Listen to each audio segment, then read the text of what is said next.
വരെ ഇന്നത്തെ ക്ലാസ്സിൽ നമ്മൾ കേരള ചരിത്രം മുഴുവൻ പഠിക്കാൻ പോവുകയാണ്. അപ്പം നമുക്ക് ക്ലാസ്സിലേക്ക് കടക്കാം. 1953 ഭാഷാടിസ്ഥാനത്തിൽ സംസ്ഥാനങ്ങളെ പുനഃസംഘടിപ്പിക്കാനായി കേന്ദ്ര ഗവൺമെൻറ് ഫസൽ അലി കമ്മീഷനെ നിയമിച്ചു. അപ്പം 1953 സംസ്ഥാന പുനഃസംഘടനാ കമ്മീഷൻ വരുന്നത്. അതിൻ്റെ അധ്യക്ഷനാരായിരുന്നു? ഫസൽ അലി. 1954 ഫസൽ അലി കമ്മീഷൻ റിപ്പോർട്ട് പ്രകാരം മലബാർ, കൊച്ചി, തിരുവിതാംകൂർ എന്നിവ ചേർത്ത് 1956 നവംബർ 1 കേരള സംസ്ഥാനം നിലവിൽ വന്നു. തോവാളം, അഗസ്തീശ്വരം, കൽക്കുളം, വിളവങ്കോട് എന്നീ പ്രദേശങ്ങൾ തമിഴ്നാടിന് വിട്ടുകൊടുത്തു. ചെങ്കോട്ടയുടെ കുറച്ചു ഭാഗവും മദ്രാസിന് വിട്ടു നൽകി. അപ്പം ഇത് പ്രീവിയസ് ഇയർ ക്വസ്റ്റ്യൻ ആണ്. നമ്മൾ വിട്ടുകൊടുത്ത ഭാഗങ്ങൾ, തമിഴ്നാടിന് വിട്ടുകൊടുത്തത് ഏതൊക്കെയാണ്? തോവാളം, അഗസ്തീശ്വരം, കൽക്കുളം, വിളവൻകോട്. അപ്പോൾ 1956 ഫസൽ അലി കമ്മീഷൻ്റെ റിപ്പോർട്ട് പ്രകാരം മലബാറിനെയും കൊച്ചി, തിരുവിതാംകൂർ എന്നിവ ചേർത്ത് 1956 നവംബർ 1 നമ്മൾ കേരള സംസ്ഥാനം നിലവിൽ വരുന്നു. ഇതിനുശേഷം കർണാടകത്തിൻ്റെ ഭാഗമായ കാസർഗോഡ്, ഹോസ്ദുർഗ്, പണ്ടത്തെ മൈസൂറിൻ്റെ ഭാഗമായിരുന്ന കാസർഗോഡ്, ഹോസ്ദുർഗ് എന്നിവ കേരളത്തിന് ലഭിച്ചു. കർണാടക കാനറ എന്ന് അറിയപ്പെട്ടിരുന്നു.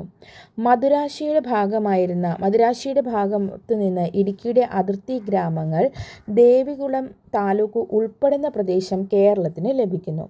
രാജപ്രമുഖ സ്ഥാനം മാറ്റി ഗവർണർ എന്ന പദവി നിലവിൽ വന്നു.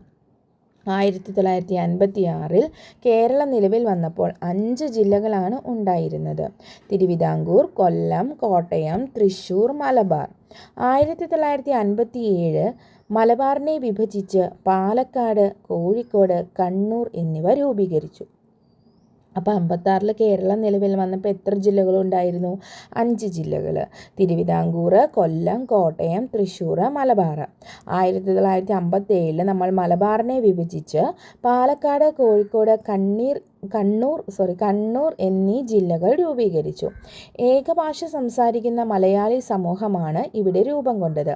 ഏകഭാഷ സംസാരിക്കുന്ന മലയാളി സമൂഹത്തെക്കുറിച്ച് പ്രതിപാദിക്കുന്ന വ്യാകരണ ഗ്രന്ഥമാണ് ലീലാതിലകം. ഇനി തിരുവിതാംകൂർ സ്റ്റേറ്റ് കോൺഗ്രസ്.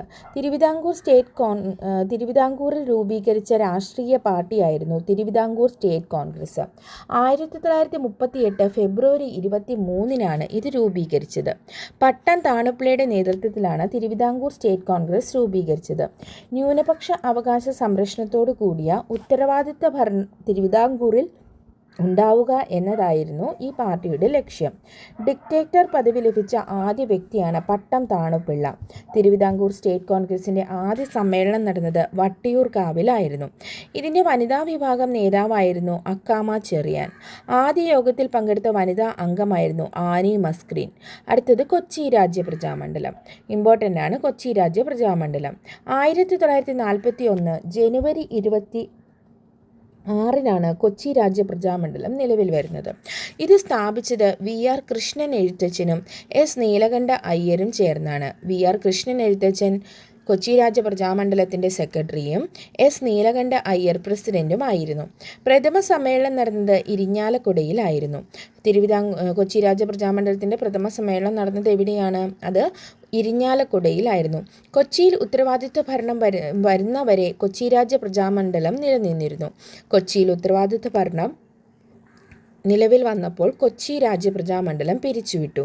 കൊച്ചി രാജ്യപ്രജാമണ്ഡലം നിരോധിച്ച കൊച്ചി ദിവാനായിരുന്നു അഫ് ഡിക്സൺ. അടുത്തത് കമ്മ്യൂണിസ്റ്റ് പാർട്ടി. കേരളത്തിൽ കമ്മ്യൂണിസ്റ്റ് പാർട്ടി രൂപീകരിക്കാൻ തീരുമാനമെടുത്തത് 1939 നിലവിൽ വരുന്നത് 1940 1956 ശേഷമുള്ള കേരളത്തെക്കുറിച്ചാണ് ഇനി നമ്മൾ പറയുന്നത്. ആദ്യത്തെ നിയമസഭാ തെരഞ്ഞെടുപ്പ് നടന്നത് 1957 ഫെബ്രുവരി 28 മാർച്ച് 11 ആദ്യത്തെ നിയമസഭ വന്നത് 1957 ഏപ്രിൽ 1. 60 സീറ്റിൽ കമ്മ്യൂണിസ്റ്റ് പാർട്ടിയും 40 സീറ്റിൽ കോൺഗ്രസ് പാർട്ടിയും നേടുന്നു. 1957 ഏപ്രിൽ 5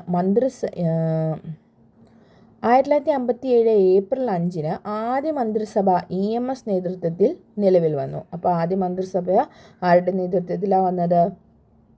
EMS നമ്പൂതിരിപ്പാടിൻ്റെ നേതൃത്വത്തിൽ 1957 ഏപ്രിൽ 5-ന് 1957 ഏപ്രിൽ 27-ന് നിയമസഭാ സമ്മേളനം നടക്കുന്നു.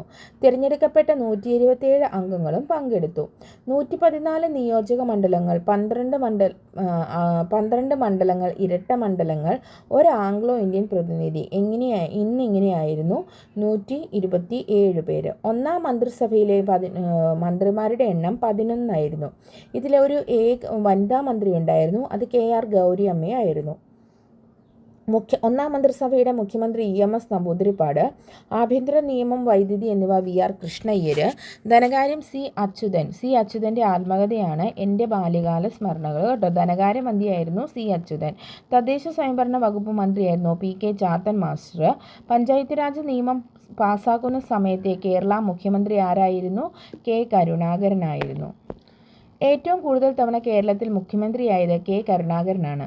ഏറ്റവും കൂടുതൽ അവിശ്വാസ പ്രമേയം നേരിട്ടതും അദ്ദേഹം തന്നെയായിരുന്നു.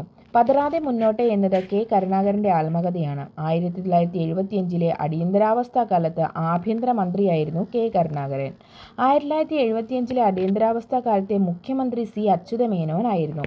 പഞ്ചായത്ത് രാജ് നിയമം നടപ്പിലാക്കിയ സമയത്ത് കേരള മുഖ്യമന്ത്രി ആരായിരുന്നു? AK ആൻ്റണി ആയിരുന്നു. കേരളത്തിൽ വനിതാ കമ്മീഷൻ രൂപം കൊള്ളാൻ കാരണം AK ആൻ്റണിയാണ്. പഞ്ചായത്ത് രാജ് സംവിധാനം നിലവിൽ വന്നത് 1995 ഒക്ടോബർ 12-നാണ്. നിയമം പാസ്സാക്കിയത് 1994 ഒക്ടോബർ 23. കേരളത്തിലെ ത്രിതല പഞ്ചായത്ത് കൊണ്ടുവന്നത് AK ആൻ്റണിയാണ്. തൊഴിലില്ലായ്മ, വേതനം, ചാരായ നിരോധനം എന്നിവയും അദ്ദേഹം കൊണ്ടുവന്നു. ഏറ്റവും പ്രായം കുറഞ്ഞ കേരള മുഖ്യമന്ത്രിയായിരുന്നു AK ആൻ്റണി. 1957 ഒരെണ്ണ സമര നേതാക്കളാണ് വയലാർ രവിയും AK ആൻ്റണിയും. കേരളത്തിലെ ആദ്യത്തെ റവന്യൂ മന്ത്രിയാണ് KR ഗൗരിയമ്മ. ആദ്യ ആരോഗ്യമന്ത്രി AR മേനോനും വ്യവസായ വകുപ്പ് KP ഗോപാലൻ.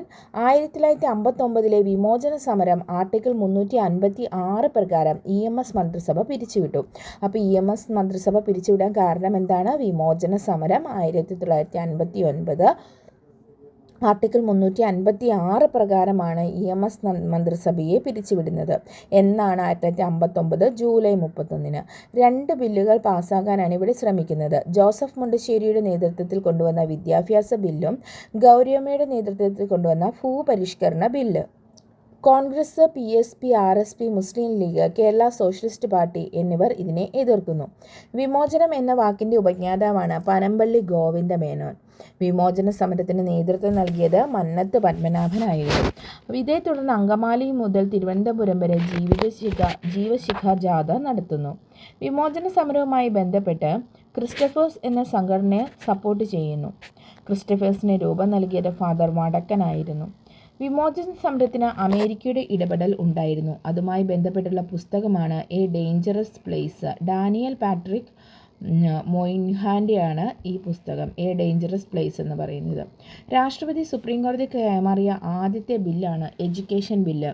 കേരളത്തിലെ 2ാമത്തെ മുഖ്യമന്ത്രിയായിരുന്നു പട്ടം താണുപിള്ള. തിരുവിതാംകൂർ, തിരുക്കൊച്ചി എന്നിവിടങ്ങളിൽ ഭരണം നടത്തി. ആദ്യത്തെ കോൺഗ്രസ് മുഖ്യമന്ത്രി R. ശങ്കർ ആയിരുന്നു. കേരളത്തിലെ ആദ്യത്തെ കോൺഗ്രസ് മുഖ്യമന്ത്രി R. ശങ്കർ. അദ്ദേഹത്തിൻ്റെ പത്രമാണ് ദിനമണി. കേരളത്തിൽ ആദ്യമായി അവിശ്വാസ പ്രമേയത്തിലൂടെ പുറത്താക്കിയ മന്ത്രിയും R. ശങ്കറാണ്. കേരളത്തിൽ ഏറ്റവും കൂടുതൽ കാലം തുടർച്ചയായ മുഖ്യമന്ത്രി C. അച്യുതമേനോൻ. നിലവിലത് ആരാണ്? പിണറായി വിജയനാണ് കേട്ടോ. രാജൻ കേസ് വിവാദമാണ് K. കരുണാകരൻ രാജിവെക്കാൻ കാരണമായത്. CH മുഹമ്മദ് കോയ ഏറ്റവും കുറഞ്ഞ കാലം മുഖ്യമന്ത്രി പദം വഹിച്ച വ്യക്തിയാണ്. 51 ദിവസമാണ് അദ്ദേഹം മുഖ്യമന്ത്രി പദം വഹിച്ചത്. 2 തവണ അദ്ദേഹം ഉപമുഖ്യമന്ത്രിയായിട്ടുണ്ട്. MLA, MP, മന്ത്രി, സ്പീക്കർ, ഉപമുഖ്യമന്ത്രി, മുഖ്യമന്ത്രി എന്നീ പദവികളും CH മുഹമ്മദ് കോയ വഹിച്ചിട്ടുണ്ട്. വിദ്യാഭ്യാസ മന്ത്രി പദവിയിലും അദ്ദേഹം ഇരുന്നിട്ടുണ്ട്. സ്കൂളിൽ പോകാത്ത അധ്യാപകർക്ക് ശമ്പളം നൽകരുത് എന്ന് പറഞ്ഞത് CH മുഹമ്മദ് കോയയാണ്. EK നയനാർ. കേരളത്തിൽ കാലാവധി പൂർത്തിയാക്കിയ ആദ്യ മാർക്സിസ്റ്റ് മുഖ്യമന്ത്രിയാണ് EK നയനാർ. കയ്യൂർ, മൊറാഴ എന്നീ സമരങ്ങളിൽ പങ്കെടുത്തു. ഏറ്റവും കൂടുതൽ കാലം കേരള മുഖ്യമന്ത്രിയായ വ്യക്തി കുടുംബശ്രീ പദ്ധതി ആരംഭിക്കുമ്പോൾ കേരള മുഖ്യമന്ത്രി. കേരളം സമ്പൂർണ്ണ സാക്ഷരത കൈവരിച്ച സമയത്തെ മുഖ്യമന്ത്രിയും അദ്ദേഹമാണ്. EK നായനാരുടെ ആത്മകഥയാണ് മൈ സ്ട്രഗിൾ. ഭൂപരിഷ്കരണം, തൊഴിലാളി ക്ഷാമം എന്നീ മേഖലകളിൽ പരിഷ്കാരങ്ങൾ കൊണ്ടുവന്ന മുഖ്യമന്ത്രിയാണ് EK നായനാർ. VS അച്യുതാനന്ദൻ. പുന്നപ്ര വയലാർ സമരത്തിൽ നേതൃത്വം നൽകിയ കേരള മുഖ്യമന്ത്രിയാണ് VS അച്യുതാനന്ദൻ. ഉമ്മൻചാണ്ടിയുടെ ആത്മകഥയാണ് കാലം സാക്ഷി. പിണറായി വിജയൻ നിലവിൽ 23ാമത്തെ കേരള മുഖ്യമന്ത്രിയും മന്ത്രിയാവുന്ന 12ാമത്തെ വ്യക്തിയുമാണ്. പിണറായി വിജയൻ ജനങ്ങളുമായി സംവാദിക്കുന്ന ടെലിവിഷൻ പരിപാടിയാണ് നാം മുന്നോട്ട്. ഇനി കേരള ചരിത്രത്തിൻ്റെ സാഹിത്യ സ്രോതസ്സുകളെക്കുറിച്ച് നോക്കാം. കേരളത്തെ സംബന്ധിച്ചുള്ള ഏറ്റവും പുരാതനമായ പരാമർശമുള്ള സംസ്കൃത ഗ്രന്ഥമാണ് ഐതിരേയ ആരണ്യകം. കേരളത്തെ സംബന്ധിച്ച് ഏറ്റവും പുരാതനമായ പരാമർശമുള്ള സംസ്കൃത ഗ്രന്ഥമാണ് ഐതിരേയ ആരണ്യകം. കേരളത്തെക്കുറിച്ച് പരാമർശിക്കുന്ന കാളിദാസ കൃതിയാണ് രഘുവംശം. കാലം കൃത്യമായി നിർണയിക്കപ്പെട്ട ആദ്യ കേരളീയ പരാമർശമുള്ള കൃതിയാണ് വാർദ്ധക്യചരിതം. രചിച്ചത് കാർത്യായനാണ്. കേരളത്തെക്കുറിച്ചുള്ള പരാമർശമുള്ള പുരാണമാണ് വായുപുരാണം. കേരളത്തെക്കുറിച്ചുള്ള പരാമർശമുള്ള അശോക ശാസനമാണ് അശോകൻ്റെ 2ാം ശാസനം. പ്രാചീന രേഖ കേരളത്തെക്കുറിച്ച് പരാമർശമുള്ള 2ാം ശാസനം. കേരളത്തെക്കുറിച്ചുള്ള അശോകൻ്റെ 13ാം ശാസനത്തിലും പരാമർശമുണ്ട്. ചരിത്രപരമായി പ്രാധാന്യം അർഹിക്കുന്ന ആദ്യ മലയാള കൃതിയാണ് മൂഷകവംശം. കണ്ണൂരിലെ ഏഴിമലയെപ്പറ്റി പരാമർശിക്കുന്ന മൂഷകവംശകൃതി രചിച്ചത് അതുലനാണ്. മധ്യകാലഘട്ടത്തിൽ ഉടലെടുത്ത സംസ്കൃതവും മലയാള ഭാഷയും ചേർന്ന ഭാഷാശൈലിയാണ് മണിപ്രവാളം. പ്രധാന മണിപ്രവാള കൃതിയാണ് ഉണ്ണിനീലി സന്ദേശം. പ്രാചീനകാലത്ത് മധുര ആസ്ഥാനമായി നിലനിന്നിരുന്ന പണ്ഡിതസഭാ സംഘമാണ് മണിപ്രവാള. സംഘകാലഘട്ടം എന്നറിയപ്പെടുന്നത് BC 3 മുതൽ AD 3 വരെയാണ്. പ്രാചീന തമിഴകത്തെപ്പറ്റി അറിവ് നൽകുന്ന കൃതികളാണ് സംഘകാല കൃതികൾ. ഏറ്റവും പഴക്കമുള്ള തമിഴ് സാഹിത്യമാണ് സംഘസാഹിത്യം. കേരളത്തെക്കുറിച്ച് പരാമർശമുള്ള സംഘകാല കൃതിയാണ് പതിറ്റുപത്ത് കപിലർ. പതിറ്റുപത്ത് കപിലർ കുറുന്താങ്കൈ പുരിക്കെ, പുറനാനൂറ് പുരന്തേവനാറ്, അകനാനൂറ് ഉരിപ്പിരച്ചരന്മാർ. സംഘകാല കൃതികളിൽ ഏറ്റവും പഴയത് തോൽക്കാപ്പിയമാണ്. തമിഴ് വ്യാകരണ ഗ്രന്ഥമാണ് തോൽക്കാപ്പിയം. തമിഴ് വ്യാകരണത്തെക്കുറിച്ച് ഗ്രന്ഥമായ തോൽക്കാപ്പിയം രചിച്ചത് തോൽക്കാപ്പിയർ ആണ്. കോവലൻ്റെയും കണ്ണകിയുടെയും കഥ പറയുന്ന സംസ്കൃത കൃതിയായ ചിലപ്പതികാരം രചിച്ചത് ഇളങ്കോവടികളാണ്. തമിഴ് ബൈബിൾ എന്ന് വിശേഷണമുള്ള സംഘകാല കൃതിയായ തിരുക്കുറൾ രചിച്ചത് തിരുവള്ളുവരാണ്. തമിഴ് ഒഡീസി എന്ന് വിശേഷണമുള്ള സംഘകാല കൃതിയായ മണിമേഖല രചിച്ചത് സാത്തനാരാണ്. ബുദ്ധമതത്തെക്കുറിച്ച് പരാമർശിക്കുന്ന സംഘകാല കൃതിയാണ് മണിമേഖല.